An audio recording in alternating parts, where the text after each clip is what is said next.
Hello and welcome to the Anfield boot room. My screen is just adjusting now. This is an update from the last time we filmed, which was the 20th of October over here. As you can see, it's now the 2nd of February, and so I'm just going to give you a bit of an update. It won't be as long, I'm hoping, although I have found some interesting statistical screens that I'm not proud that I really like them, but at the same time I like them to the extent that I'm not going to not show you them, if you get what I mean. So anyway, some things have happened. Let's look at those. So we started, obviously you saw the triumphant win against Derby. We then played a fairly easy game against Anderlecht. They are not a giant of Europe. We should have won that game by more, but whatever, it's fine. Excuse me, my throat has made a very entertaining noise. So yeah, happy with that. We then did Crystal Palace, similar score, 2-0. Again, happy days. Again, could have probably been more. 2 clear-cut chances, 2 goals. I suppose that's fair enough. Right, what happened next? I've lost my player. There we go. Okay, Crystal Palace. Then Tottenham 3-1. Oh yeah, the Capital One Cup 4th round. Yeah, so I kind of thought usually I would just Capital One Cup. I don't care because the board don't care, and so I just play a reserve team. But this time I was thinking I didn't have any big games, so Crystal Palace or Hull, I didn't need all my strong players. So I thought, you know what, let's just go for it. And in just going for it, I genuinely didn't really get anywhere good and had to go to extra time, in which Carlos Baiano scored 2 goals. As you can see, the stats are ridiculous. That shouldn't have been 1-1 after full time, but there you are. It is what it is. I forget we were looking at having a regulation 25 shots per game. That looked bloody hell. 4-0 against Hull. They had 1 shot. I had 46 shots. Divock Origi, actual Liverpool player, getting some goals there, which is good. 46 shots. The stats are fairly overwhelming. And the team doing pretty well. So that's more wins in the Premier League. Happy with those. Another win against Anderlecht. They are not a great footballing team. I played some youngers here. In fact, I played nearly a whole team with them. One Arrilaga, who's just playing increasingly like Fernando Torres on form, and I kind of want to call him Arrilaga Torres, but yeah, whatever. Coutinho and Gerson injured, unfortunately, but I think they were just small injuries. Aritha scored another goal. He's doing quite well, really, and his finishing is improving. I'm still annoyed by the fact that he's fairly inconsistent. I try to loan him out because inconsistency obviously upsets me to a great degree, but no English clubs were taking him, and because he has such high potential, I want to keep him as either a Liverpool or a national English youth product. And so that means I have to kind of keep him either in the country or at the club. And so I'm keeping him at the club, so it's fine. So from Anderlecht on to then Leeds. A 3-1, probably a battering of Leeds. Yeah, a battering over the 25 shot limit, which seems to mean that I win a game 1-0 usually. 5 clear-cut chances. Arrilaga Torres scores. He's getting better and better and better, and he's so pointy, lacking a bit on the mental side, but he is only 20 years of age. Physical side, top notch. Dribbling and finishing, amazing. He's a good player. 11 starts, 18 goals. So it's fair to say he's attracted quite a lot of interest, and he is the European Golden Boy. So that's fair. Edged a 2-1 win against Villa. I think I was even playing a fairly good side. Oh no, I was not, and the reason for that will probably become clear in the next game. I got my 26 shots, which means I win a game. With only 1 clear-cut chance created the whole game. I suppose that's fair enough. I'm imagining that. I was playing Dortmund in the next game, so that's all well and good. as you can see, Luciano Acosta actually did get a few games for us before going out on loan in January. I'll talk about the January transfers in a bit, but he is worth £26.5 million, which is quite satisfying. Yeah, he did all right for us in those games. Goal and assist. Fair play, Luciano. But yeah, he's gone off on loan now. He'll probably get more first-team games. He'll probably get even more valuable, and then I'll sell him in the summer. But yeah, Juan Arrilaga hat-trick against Dortmund. Absolutely outrageous. I think that was the game where... group stage, so what was I? Group C? Yeah. That was a game where basically I needed to draw against Dortmund, and then I had officially won the group, and we absolutely trounced them, and so it was pretty decent. Right, then bringing us into December, we lost 3-1 against Man City. It was annoying because we had Memphis sent off after 37 minutes, and Vincent Abubakar got his regulation 1 goal. He got an additional goal. Matias Kranovic scored for us, and then Memphis he just got sent off, which, to be fair, he arguably is a volatile player. He's very kind of Ronaldo-esque in his mouthiness, and obviously look at his average rating, that is stunning. But yeah, he doesn't do that often, so I kind of forgive him. And of course it really buggered up we had a good go between in the kind of second half up till we were just getting proper knackered, and Alessandro Fiorenzi scored, which, interestingly, actually, let's just delve into Man City on a bit of a tangent. So I don't know if someone told them that their midfield was not world class enough, but they spent 29 million on Antonio Fiorenzi. They spent 41 million on Kevin Strootman, who is officially... Oh, he's not officially a world-class midfielder anymore since going to City. Ha, shame. And they spent 34 million on Jorginho. So that seems to me mad. They've also then bought Eric Bailly on transfer deadline day, which seems weird. But that's a lot of midfield. And are they still playing their weird? They are still playing their weird formation where they play a lot of midfielders. So I suppose at least it does make a vague amount of sense. But yeah, they done me, basically. They done me in the league. I was disappointed, but they weren't at the time one of my direct competitors, so it was alright. Bounced back with Fulham. We had to win that game. John Flanagan, our old friend, got sent off, which was funny. Jesse, our old friend, scored against us, but it was in the 84th minute, so I didn't really mind. And yeah, Juan Arrilaga scored again. Gabriel Jesus making a bit of a comeback into the team. He scored some goals, which is good considering he was a beast last season. 30 goals last season and 6 this season. But he's not hardly played, so it's fair enough.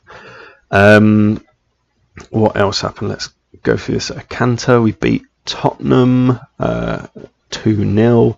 Good. Sparta Prague 1-0. We didn't. Well, I literally played a highly reserved team there. Guido Hoyos scored a goal, which I actually suspect that he's quite good at long shots. Like, he's 19, so he'll get better. I'm hoping that he'll peak at around 15, because then he might actually genuinely score long shots from that defensive midfield slot. So we then beat Everton 6-0, which was, of course, fan-dabby-dozy. Yeah, they had 2 shots and none on target. They've got such old friends as Adam Lallana, and I'm sure they've got someone else as well. No. Okay. But yeah, we hate all of them, obviously. What a game that was. Another absolute drubbing. 12 clear-cut chances. So if you think 6 goals, must have got pretty lucky. No, apparently not good enough with the 6 goals. So 12 clear-cut chances. Absolute madness. We then beat Man City 1-0. By this point, I'd kind of committed to trying to win the Capital One Cup. And, oh God, Nicholas Sewell got sent off after 8 minutes. I still felt like we could probably do it, because they had put out a strong side, but not their strongest. So I was like, I think we can probably do this, like Thierry Ambrose up front instead of like Aguero. Those, always good. And we did, arguably unfairly, because if you look, they had slightly more chances than us, I'm sure. No, we had more clear-cut chances, so I don't feel bad at all. Ha! What else happened? We drew at Stoke, which was vaguely irritating. They scored a penalty in 23 minutes. I'm sure that's some sort of boot room bingo scouse alert when they score their first shot on target. They were not impressive, but neither were we. I tried to make some subs to change the game, but it did not change the game.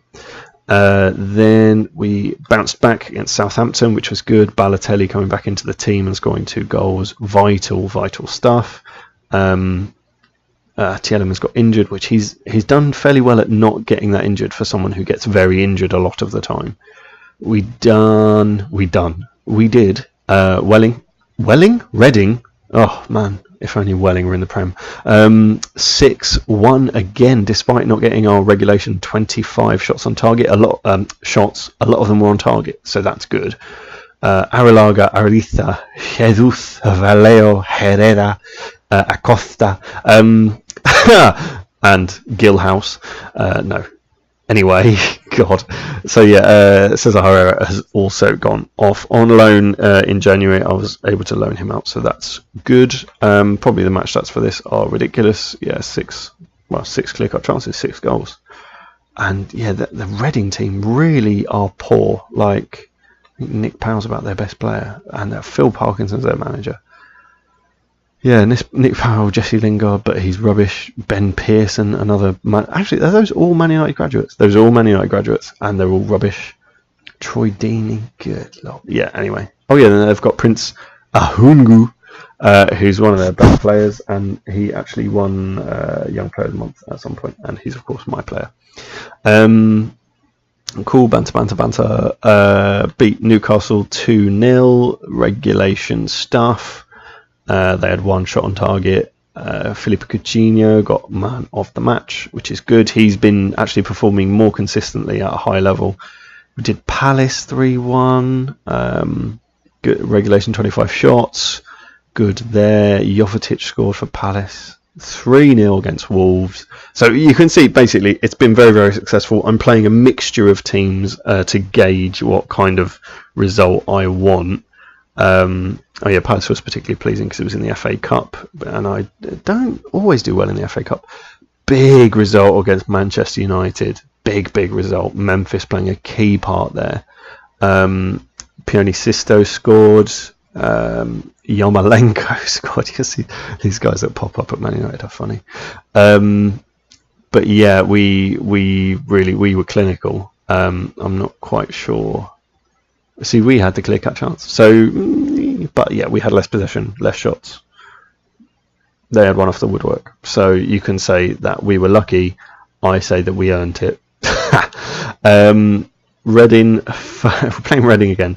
First leg of the Capital One, I thought I'll play my good team in the first leg because in the second leg I've got a game against Arsenal afterwards. So I beat them 4-0. Guido Hoyest again popping up with a goal, which it pleases me. This is his developing season, and he's doing rather well. Yeah, we then played Millwall, did them 2-1. They actually have quite a good team. It's kind of weird. Like, they've got like this guy up front who's pretty amazing.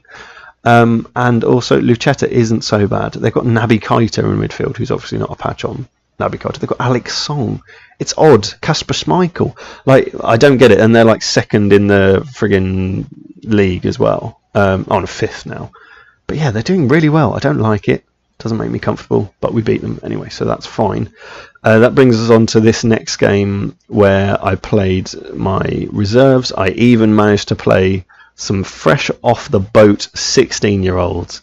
So brought them onto the bench. So it was Grutner, Maloka, who is actually very good. He's going to be good. And Magnini. He nearly scored. I was disappointed he didn't. But yeah, so I managed to have them on the bench and bring them on because the game, I just needed to lose less than 3-0. Less than 4-0. Could have lost 3-0 and still would have been through. But yeah, the likes of Hal Robson-Connor and Troy Deeney scored against me, which is always funny. But yeah, we scored another 6 goals. So, you know, we're really crunching through those goals. 9 clear-cut chances. So that's 10-2 overall. Some mad form there. which I'm hoping will carry into this really, really crunchy Arsenal game. Let's have a quick look at the league to tell you just how crunchy that is. I am 4 points clear with the game in hand, but obviously should they win that game, they would catch up a bit, which I'm not too keen on. It's interesting, the rival. So I've already showed you Man City have done some business. Arsenal did some business. Jose Perez, Pierre-Emile Højbjerg, Rakitic and Aurier, they're all good players. So they've strengthened and it showed. Man United, I can't remember what they've done in the transfer window. Javi Martinez, who's obviously great. Yarmolenko is fairly good too. So they've done well. Chelsea, see, this is more, I'll show you this. This is more what I expect from kind of computer generated transfers. Okay, so you've got Harrison Reed, £13 million. He's utterly average. Daley Sinkgraven, he's all right, but he was on the transfer list at somewhere like Valencia or something. Yeah, there you go. Francesco Marzocchi, £23 million from Atlanta. Now, you don't know Francesco Marzocchi. I knew him very well. He was on my radar as a player who wasn't good enough to sign for me for quite some time. I monitored him just in case he became better. This is what he looks like. He's 20 years of age. He's a left back. He's okay. But yeah, he's now, just to show you how big of a mistake that was, he's now on loan at Bolton. They spent £23 million on him. This is what I'm used to from the computer. Then bought Lorente for 1.6 million. Josip Radasevic for 6 points. It doesn't make any sense. Garmash is at least decent for like whatever 16 million. I'm sure that adds up. But yeah, this is what I'm more used to from the computer, and that's why Chelsea are coming 7th, basically. Right, what's next? Now you've seen the league. Obviously, we're doing quite well. We've lost at Man City and unaccountably West Ham. We drew at Stoke and Chelsea. We've won against everyone else. Good. Goals for 76. So that's a good 24 more than the next person. We've conceded also the least number of goals, so that's good. I'm trying to think. Let's have a little look at the awards. So Player of the Month, I've got Memphis at the start and most recently. You've got Manager of the Month. I get it every other month, which is nice. You've got, where's the Young Player of the Month. He's on loan at Reading. He's mine. He's on loan at Newcastle. He's mine. And then Thierry Ambrose, annoyingly, edging it above. He's on loan. He's mine. And so is he. So dominating the awards, really. There's one funny name because I've not had the time to do, well, not had the time, but there's not been that many youth players produced. So let's have a quick look at Brian Flunder. Oh, I like Brian Flunder. Anyway, he's a funny guy. Let's remove him from my shortlist now because I don't need to reference back to him anymore. Right, so as you've seen in the schedule, we've got the big game against Arsenal coming up. Arsenal have a great team, really. And then I've got another game against Chelsea later on in the week, which is not very helpful, but then I've got a bit of a lull against Nottingham Forest, so I'm sure I will kick. Let's show some January transfers. So transfer history. I thought this was amusing as well. If I just... I've had 153 transfers out. And I think a relatively pitiful 39 in. So let's have a look at who came in. Not many. So Grutner, as I've already showed you, he actually played a game. Gasp. Jan Senkier for 70k. He's fine. He's a youth player. Again, same. Hartenbach. This Andre, 2.5 million. I paid that for him when he was this good when he was 15. So I'm relatively disappointed in him. Oh yeah, and it's also worth saying it's around November, December time that everyone seems to take a half star or a whole star down. So players that used to be, I suppose it's a good representation to show Martin Odegaard here. He's 20 years of age. He's obviously amazing. He's now 2.5 stars ability. That's a leading Premier League player. To maybe 2.5 stars, 3.5 stars rather. So he will maybe be world class. But that means 3.5 stars is world class. Is it? I don't know. Balotelli, 3.5 star player, world class player. So it's a bit difficult because obviously then you have to change your scouting expectations accordingly. So the likes of Oliveira has come in. He's okay, but he's got a reasonable amount of potential. You've got Souza, who's come in, £4 million, lightning quick. He's got to be good, right? He's got to be good. He's 18 years of age, and he's like a potential 3-star player. But they say he's going to potentially be a world-class attacking midfielder. So I'm not sure that I quite get it. More player, Robson Luiz. I probably bought him years ago. Berthet, he might be okay. Andre Luiz, £6 million. So this is the start of the seam of Brazilian players that I didn't spot come into the game because they didn't come into the game officially in some way, shape or form. So he's come in, he's 18, he's both-footed, he's really quick, great on the ball. He's real got that Brazilian dribbling ability. And I think he could be something special. He's a 3-star player, but it's a world-class attacking midfielder, which even when he arrived at the club, they said he was 2.5 stars. So I loaned him out. Oh, well, that's annoying. Hopefully that won't come back to bite me. Felipe Jacques, I have no idea how to say that with a Portuguese kind of twinge. But he will become a central defensive midfielder. He has good defending stats, good first touch, that sort of thing. But yeah, so what's he then? He's 3.5 stars, but potentially inconsistent. So hopefully he can get rid of that. He's maybe going to be world class, but 3.5. Oh, so annoying, so frustrating. And then you've got someone like Guilherme, who was this good when he was 15.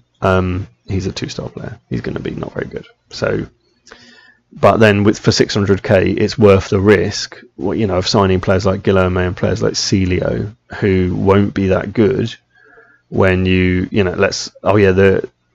guy who came through on deadline day, he's 18 years of age. I signed him for like $1 million. He's going to be a 4-star player.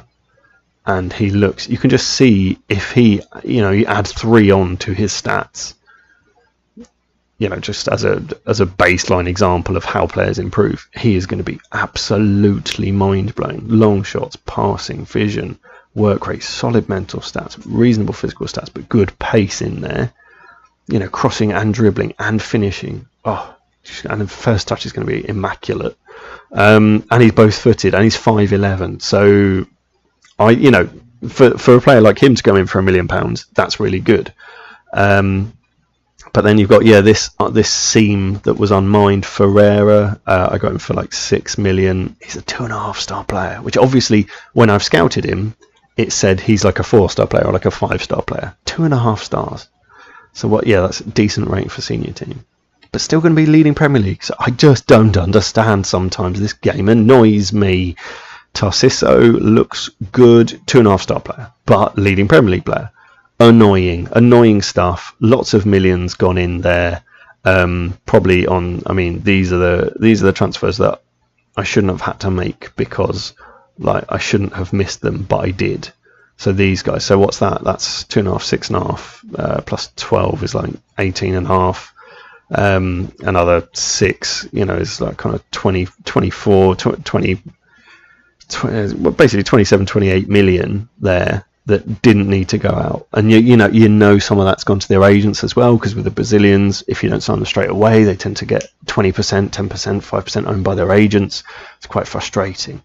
So yeah, anyway, I didn't manage to sell anyone in January, but I did loan some folks out. So these guys either weren't on loan or they weren't doing very well at their loan. So Enes Unal, Acosta, Tonka, JJ, Skoda, love that, Nathan.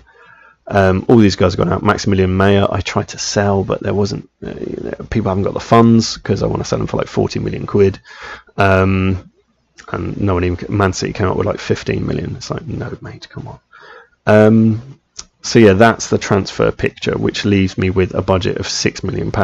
But you'll spot the difference here is I'm spending £2.6 million on wages, and I've got a wage budget of £4.1 million per week. So that means I can change it and I can get £70 million if I should so want. What I will want to do is probably in the next month or so, as you know, per my game, all these players come in, so I tend to spend about 20-30 million. So about there. So I'll take it down by about £500,000 per week. and to enable me to buy in these youth players. Right. What was the other thing I wanted to show? It was okay. This is the team report is always a fun screen. There's lots of stuff going on here. Like we're best ranked in strength, but worst ranked in height. So it's just strong and short, which is funny. Obviously, you've got the form players in there, highest average rating, top goal scorers, most assists. Memphis with 21. You've got the stats, which don't always show a fair picture. Got facts, which is good. I've got the youngest player in the league. My oldest player is like 10 years younger than the oldest player. Average age 22. And stuff like that. So it shows, my average wage is a little over the league's average, which is nice considering I won the league last season. My average caps is over the amount of average caps. I've got good, strong representation in the youth there. I'm nearly the longest serving manager. And my domestic player bias is 6. So that's funny. What is really interesting for me is this. So you can see, average age, obviously we're the lowest in the league, which is great. Average height, we're slap bang in the middle. Average weight, we're pretty much in the middle. International caps, again, we're pretty much in the middle. But so these are seemingly less relevant. Average player value, top Liverpool, love that. But now you can see it with genuine values. So like we have the best first touch in the league. We have the best technically, on average, our team has the best passing in the league. We have the strongest people in the league, which is great. Something we're terrible at. So you see the rankings here. Work rate, teamwork, terrible. 16th for teamwork, which is quite funny, but it doesn't seem to hold us back. So I'm kind of fine with that. Goalkeepers, we're top for a couple of things, which is good. All in the top 10. The worst is aerial ability. But yeah, first, fourth, second. That's really good, I think. Defense, again, we're top in a couple of areas, which is great. And you don't see us going, positioning is 10th, but it's still, I feel like that's still pretty good positioning. Like, everyone else must have really good positioning. I can't believe my jumping reach, an average of like 14, and I'm second. It's mad. Seems mad, but anyway. And really good. The really strong one is pace. We're so pacey. Oh my god. Midfield, we don't do as well, but we're still there or thereabouts. Teamwork again, suffering. Tackling, technique, decisions, all top 5. So pretty consistent. And attack, we are top in acceleration. Acceleration, second in pace, really quick, but really bad at jumping, and apparently with bad movement. But well, not bad, but average, more average. So yeah, this is an interesting screen for me. Maybe not for you. I'll find out when you watch the video. Anyway, right, let's go to something a little more stimulating now. Let us proceed to the match. So this is big and crunchy. They have a really great team. So Vieto is amazing. Sanchez is amazing. Ozil is, pretty great. Alex Oxlade is great. Verratti's great. Ramsey's great. I think Robertson's okay. Don't need to do anything particular with him. Stones is also very good. I just have to kind of, basically with these games, it can go either way. Like last time I played them, they did highlight this to me. Last time I played them, I beat them like 6-2. So, and they've got Ivan Rakitic on the bench. Jesus. So yeah, last time I played them, I beat them 6-2, which it just really depends. I don't know. I flip a coin with these big games sometimes because the level of ability on the pitch is very, very high, and you don't know if your lads are going to have a good day or their lads are going to have a good day. So hopefully, my highly motivated midfield will win the game for me. Everyone's in great condition because I was able to rest a lot of them.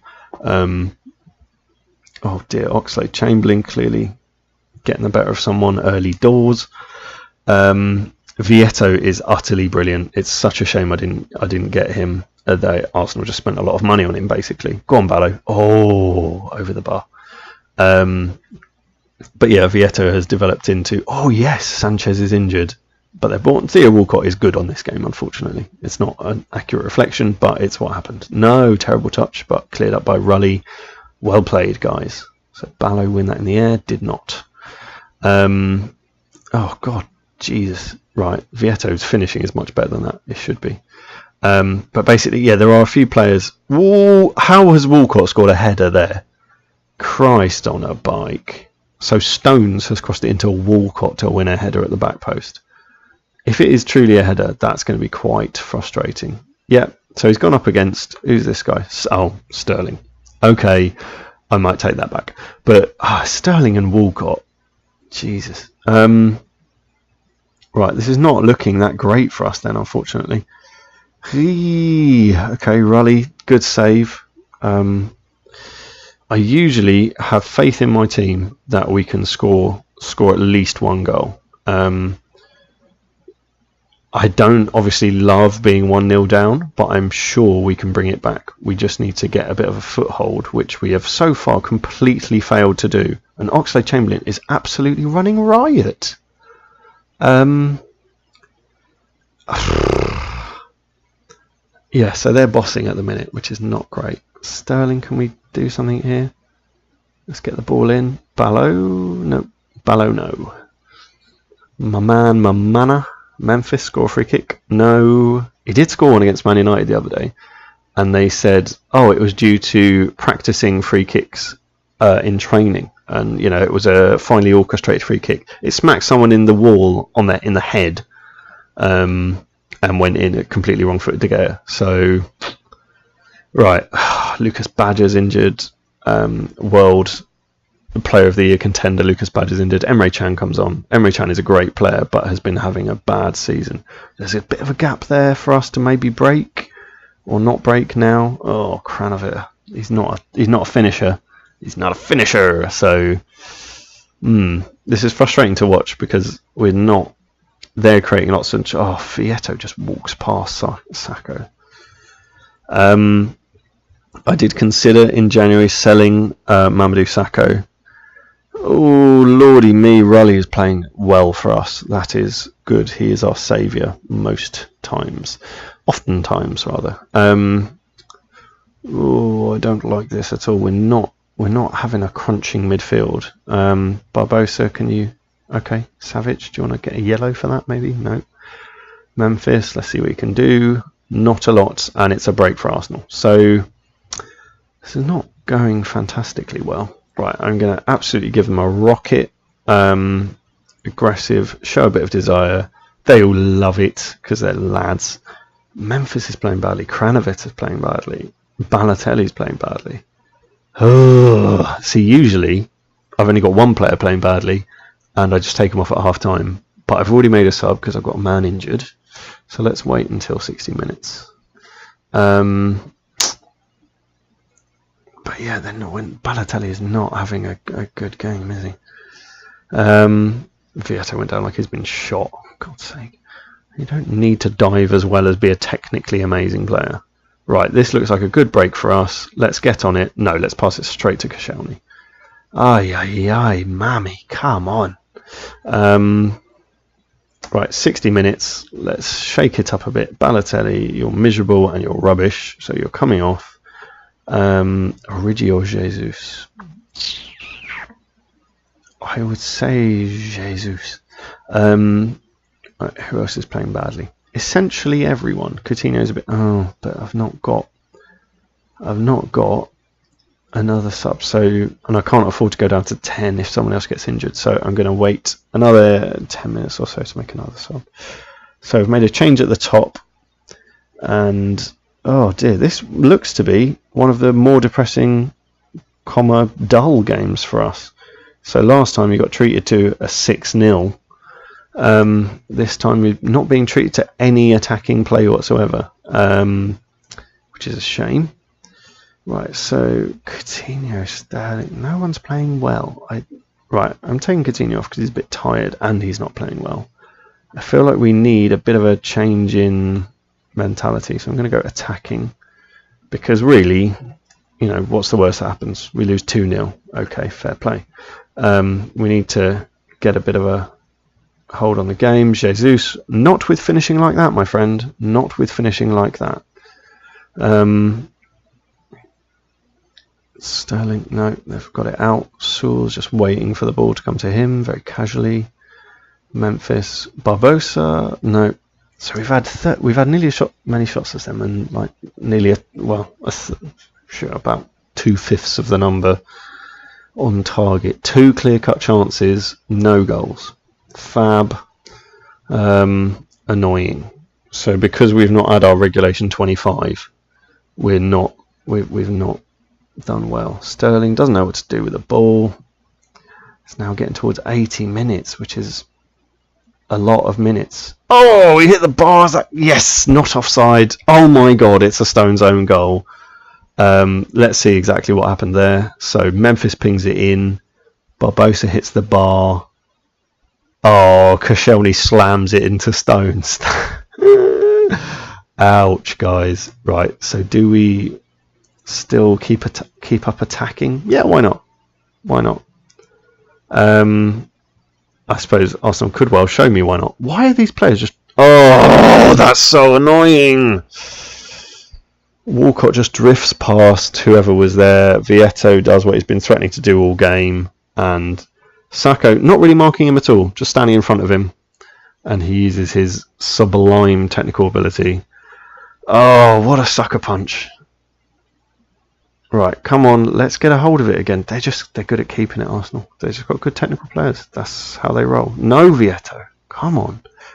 Wish I'd signed that guy. Didn't know Arsenal were going to sign him for like 30 odd million. So, right. It is annoying when players like Walcott do well against you because you know that they're crap. But at the time of gaming, oh, come on.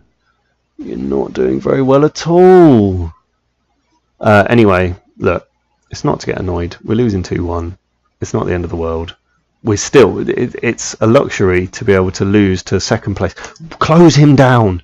This is what annoys me. When this player, when they score from this, evidently, number 2, when you're right there and then you don't close them down, it really annoys me because I tell them to close the wingers down because I know that's where we're vulnerable. As I was saying very calmly, it's a luxury. Oh, lordy me, the service has been grim. Right, that was absolutely shocking. Absolutely shocking. Sacco apparently played amazingly, despite the fact he just stood and watched Vieto score the second goal. I don't quite know how they added that up. I reckon Rully played a great game. Did what he could for us. Right. Emre Can didn't like me being aggressive, but he's not played well at all ever recently. So, that's frustrating. That's not a good way to leave this episode with an injury and the only goal we scored being an own goal. But as you can see, it's an even game there. We've had one off the post and 2 clear-cut chances. They create 2 clear-cut chances towards the end of the game. I suppose we didn't really deserve to win. I feel like they didn't, but I suppose they did. What has Dave Dodds got to say other than yes boss, no boss? Luciano Vieto is getting too much space because he's amazing. He's really good at everything, and they paid how much money for him? £25 million. I didn't have £25 million. It's not my style to pay £25 million for players.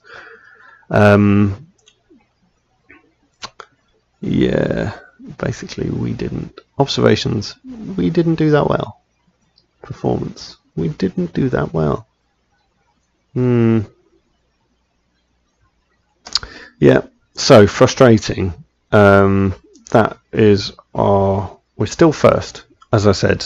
Luxury to be able to lose to second place and still be first with a game in hand. That is okay.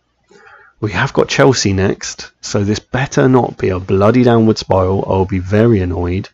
If a real eye for goal, well, it's stupid to say that we can outscore opponents having just lost 2-1. What is this extreme physicality? I'm not going to comment on that. Luciano Vietta was a real kick in the teeth. Yeah, losing is particularly hard. I don't think our playing merited it. Obviously, you don't like seeing your side. No, I'm not going to comment on that. Oh, Theo Walcott was in great form. Shut up.